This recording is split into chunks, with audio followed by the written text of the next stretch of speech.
안녕하십니까. 지난 시간에 프랑스 남부를 상대로 벌인 십자군 전쟁의 대량 학살과 그것 때문에 로마 교황권이 도덕적으로 치명타를 입은 사건에 대해서 살펴보고 있었습니다. 자, 여러분, 그들은 목적을 위해서는 어떤 악랄한 수단도 정당화하는 사탄의 품성을 가졌습니다. 심지어는 가톨릭 신자일지라도 자신들의 목적을 위해서는 처참하게 살육해버리고 마는 그들의 만행은 그들의 아비가 누구인지를 알려주고도 남습니다. 프랑스 남부에서 사실상 이 교황권의 십자군에 의해서 어떤 도시는 거의 대다수의 사람들이 천주교인 그런 곳에서도 온 도시가 멸망당했습니다. 자, 그 일의 행동요원으로 활동한 프란시스코 수도회와 도미니코 수도회는 어떠한 일을 하고 어떤 곳일까요? 이단 박멸이라는 명분을 가진 이 침략전쟁과 연관된 역사의 한 작은 부분이 있는데 이런 작은 부분이긴 해도 많은 사람을 크게 놀라게 할 것입니다. 손에 살육하는 무기를 들고 병적인 흥보연에 휩싸인 이 광신자들의 뒤를 프란시스코 수도사들과 도미니코의 수도사들이 열정으로 그들의 흥분을 북돋으면서 따라갔습니다. 이 두 종단 수도사들의 그 존재 목적은 유럽 대륙 전체에 그 중에서 특별히 프랑스 남부에서 로마 교회의 그 받아들이기 어려운 가르침에 대해 제기되는 모든 반대를 뿌리 뽑아버리는 것이었습니다. 프란시스코 수도회는 공식적으로는 1223년에 교황의 승인을 받아서 조직되었습니다. 도미니코 수도회는 그보다 조금 전에 조직되었습니다. 1200년경에 교황 이노센트 3세에 의해서 종교재판소가 창설되었습니다. 교황의 생각에 주교들과 그들의 대목들은 이단들을 제거하는 일에 적합하지 않고 부지런하지도 않았기 때문에 새로운 두 종단의 성 도미니코 종단과 성 프란시스의 종단이 정식으로 만들어졌던 것입니다. 요즘 현대의 저술가들에 의해서 프란시스코 수도회의 창시자인 성 프란시스를 찬양하는 서적들이 무수히 쏟아져 나오는 것은 참으로 놀라울 일입니다. 그의 거룩한 온화한 삶과 강력한 설교에 그들의 찬양을 돌립니다. 그는 소위 말하는 기적들과 종교적 체험의 후황에 둘러싸여있는 인물로 묘사되고 있습니다. 그는 또한 전혀 일어난 적이 없는 어떤 사건들에 연관된 인물로 묘사되기도 합니다. 하지만 실제로는 그가 행한 일 중에 역사의 페이지에 기록될 만한 일은 신약 성경을 믿는 죄 없는 신자들을 다른 이유가 아닌 교황권의 가르침에 따르기를 거부한다는 이유로 옥에 가두고 화형주에 매달고 유배를 보낸 일밖에는 한 것이 전혀 없습니다. 도미니코 수도회의 수도사들은 종교재판과 관련된 일에 있어서 프란시스코 수도회의 수사들보다 더 활동적이었습니다. 그들 중에는 또한 이단 박멸과 관련된 프란시스코 수도회와 도미니코 수도회의 정책이 어떻든지 상관없이 이 신자들이 믿는 신비적 교리들과 그들의 신앙이 만유교의 가르침이나 동방의 다른 범신론적 가르침과 유사하다고 주장하는 거짓말 잘하는 재간 많은 관리도 있었습니다. 시간은 계속 신속히 흘러갔습니다. 요한계시록 12장은 우리에게 광야교회가 사도교회의 후계자임을 가르쳐주고 있습니다. 이 광야교회를 따르고 지지하는 사람들의 수가 대브리튼과 그리고 유럽 전역에 걸쳐서 점점 늘어났습니다. 알비젠스의 본거지를 아겔다마, 그러니까 피밭이라는 이름이 아겔다마죠. 아겔다마로 바꾸어버리고자 하는 시도들이 있을 즈음에 교황권은 초기 켈트교회에 대한 정복사역을 마무리하기 위해서 정복자 윌리엄의 후계자들을 통해서 아일랜드에 군대를 파견하였습니다. 자, 그럼에도 이곳저곳에서 혈기왕성한 새로운 영적 지도자들이 그 모습을 드러냈습니다. 그들은 각기 이름이 다른 여러 조직에 속한 사람들이었습니다. 하지만 그들의 손에는 같은 깃발이 들려 있었는데 켈트 사람들과 알비젠스 그리스도인들이 들고 있던 바로 그 진리의 깃발들이 들려 있었던 것입니다. 종교개혁의 새벽별이 누구인지 아시죠? 종교개혁의 새벽별로 불리는 위클리프는 14세기에 로마 교회를 반대하고 성경을 옹호하는 일 때문에 잉글랜드 전역을 들끓게 만든 사람입니다. 그리고 그들의 후손들 중에 보헤미아에서 후스와 제롬이 그의 뒤를 따랐습니다. 이들은 모두 화형에 처해서 불에 타 죽었습니다. 그리고 독일에서 루터에 의한 전대미문의 종교개혁이 일어나기 전에 교황권은 이전에 알비젠스 그리스도인들을 그렇게 했던 것처럼 이탈리아 북부에서 왈덴스 그리스도인들을 살육을 하였습니다. 프랑스와 스코틀랜드에서 교황권에 대항하는 일에 큰 성공을 거둔 지도자인 존 칼빈은 왈덴스파의 직계 후손 중 한 사람으로 여겨지고 있습니다. 자, 위클리프파의 신자들은 그 가르침들에 있어서 알비젠스와 왈덴스파의 영향을 받았습니다. 지난 시간 중에 주일 중 7번째 날인 토요일이 넷째 계명의 안식일이라고 계속 믿고 있는 사람들에 대한 로마 교회의 분노에 대해서 언급한 적이 있습니다. 우리는 역사학자인 폴릭과 다른 근위자들이 켈트 교회가 토요일을 그들의 거룩한 휴식의 날로 준수했다고 주장하고 있음을 우리는 기억할 필요가 있습니다.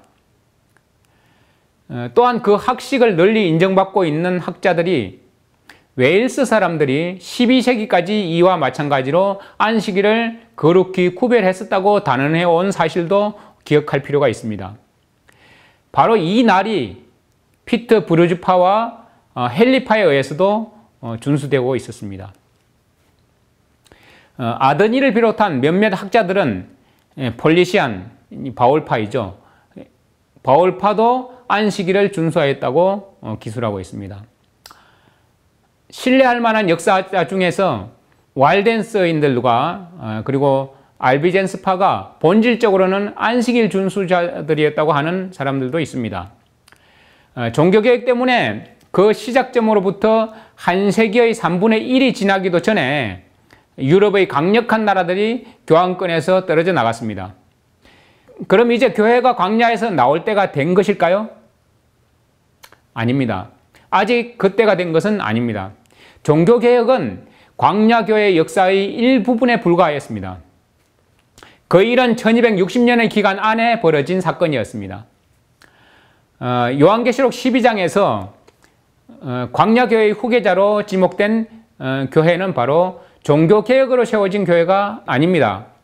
남은 교회, 곧 이 땅의 마지막 교회는 예수 그리스도의 속히 오심을 선포하며 이들은 하나님의 계명들과 예수 그리스도의 믿음을 지키는 자들입니다.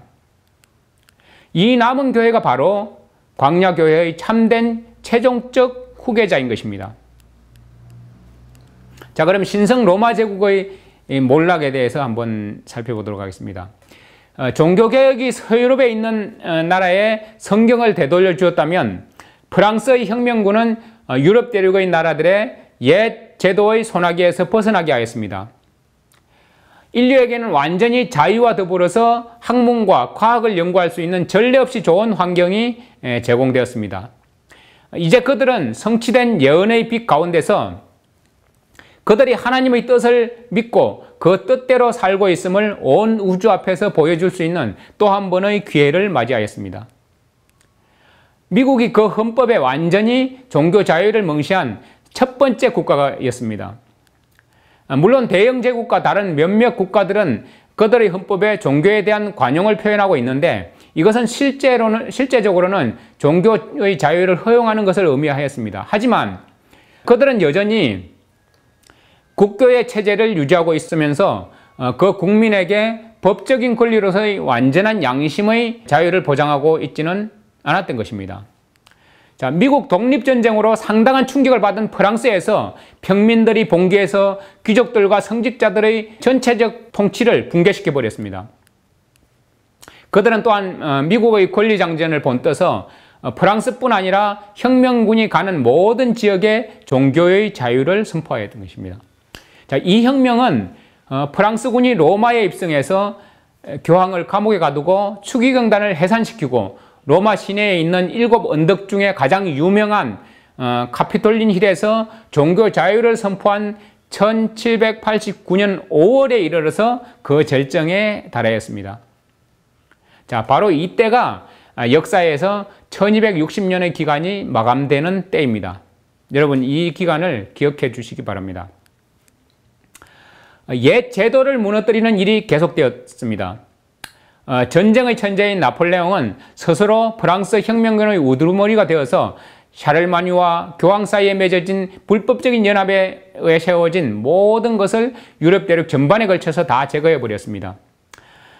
일반적으로 역사학자들은 1804년에 나폴레옹에 의해서 신성 로마 제국의 숨통이 끊어진 것으로 이해하고 있습니다. 나폴레옹이 1801년에 프랑스를 위해서 교황과 화친 조약을 맺은 것은 사실입니다. 하지만 이 전성 장군은 교황권에게 이전 왕들에게 부여되었던 것들과 같은 지위를 부여하는 것은 거부했습니다. 나폴레옹은 천주교회를 단지 프랑스 사람 다수가 믿는 종교로만 인정을 하였던 것입니다. 비록 나폴레옹이 교황권을 여러 다른 면으로도 인정하긴 했지만 이 모든 것은 외교를 통해서 이득을 얻고자 하는 시도였을 뿐 그 이상은 아니었습니다. 그 무시무시한 폭정에 시달리던 서방 세계를 그 폭정에서 해방한 일과 관련해서는 우리는 누구에게 그 찬양을 돌려야 하는 것일까요? 그 찬양은 그 어떤 정복자의 칼이 아닌 여러 세기에 걸쳐 자유와 진리와 성경을 위해서 고난과 피 흘림과 죽임을 당한 광야교회에게 돌려져야 함이 마땅합니다. 이 순교자들의 모본은 사람들의 마음속에 그 땅의 법률에 의해 자유가 보장될 때까지 폭정에 맞서서 항거할 수 있는 정신을 심어주었습니다. 이렇게 콜럼바누스와 그의 후계자들의 정신과 힘이 자유의 정신과 함께 섞여서 켈트족과 고트족과 롬바르족의 후손들 속에 그 둥지를 틀고 있었습니다. 이 정신과 힘은 또한 하나님의 뜻을 행하기로 한 왕들의 마음속에 점차로 강해져 갔습니다. 하지만 암흑시대의 그 어두운 그늘들을 모두 걷어내고 성경적 기독교를 회복하는 일에 walden스 사람들이 얼마나 큰 공헌을 했는지를 깨닫지 못한 상태에서는 유럽의 이야기가 아직은 끝난 것이 아닙니다. 그리고 근동과 인도와 중앙아시아와 그리고 중국의 광야교회에 대해서도 할 이야기가 아직 많이 남아 있습니다. 우리는 로마 가톨릭 천주교가 행한 그 교황권의 악랄함과 그리고 그들의 목표가 무엇이었는지, 그들이 보낸 사절들의 목표가 무엇이었고 어떻게 어떤 식으로 활동하였는지, 참 교회를 없애고 박해하기 위해서 어떠한 행위들을 하였는지를 살펴보고 있습니다. 자, 그럼 참 교회들은 어떻게 보존되어 왔을까요? 바로 하나님의 손길에 의해서, 그분의 인도하심에 의해서 모든 고난과 시련과 시험 가운데서 오직 하나님의 명령들을 지키고 예수 그리스도의 믿음을 지킨 자들이었습니다. 그들은 로마 가톨릭의 역사가들에 의해서도 그들의 활동들이 얼마나 계시록에 있는 바로 그 광야교회의 모본을 그대로 따르고 있는지 드러내주고 증거되고 있습니다. 지금 우리가 살펴보고 있는 것들은 우리가 그렇다라고 주장하고 있는 것이 아니라 바로 로마 가톨릭의 유명한 역사학자들, 유명한 저술가들에 의해서 기록된 것들을 근거로 그들이 어떠한 믿음을 고수하고 살아왔는지, 그들이 어떠한 박해와 어떠한 고난을 견뎌왔는지, 그들이 당한 시험을 어떻게 승리하면서 살아왔는지를 살펴보고 있는 것입니다. 여러분은 진정으로 어떠한 사람들의 후손들입니까?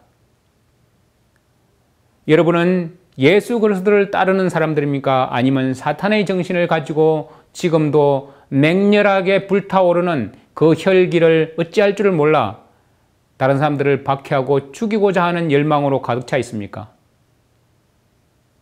여러분, 다음 이 시간에는 왈덴스인들의 초기 영웅들을 우리가 만나보게 될 것입니다. 많은 사람들에게 알려진 왈덴스인들이 잘못된 것일 수도 있고 옳은 것일 수도 있습니다. 그러나 다음 시간을 통해서 왈덴스인들의 초기 영웅들이 어떠한 사람들이었는지 다음 이 시간을 기대해 주시기 바랍니다. 이번 시간 여기서 줄이고 다음 시간에 다시 뵙도록 하겠습니다. 감사합니다.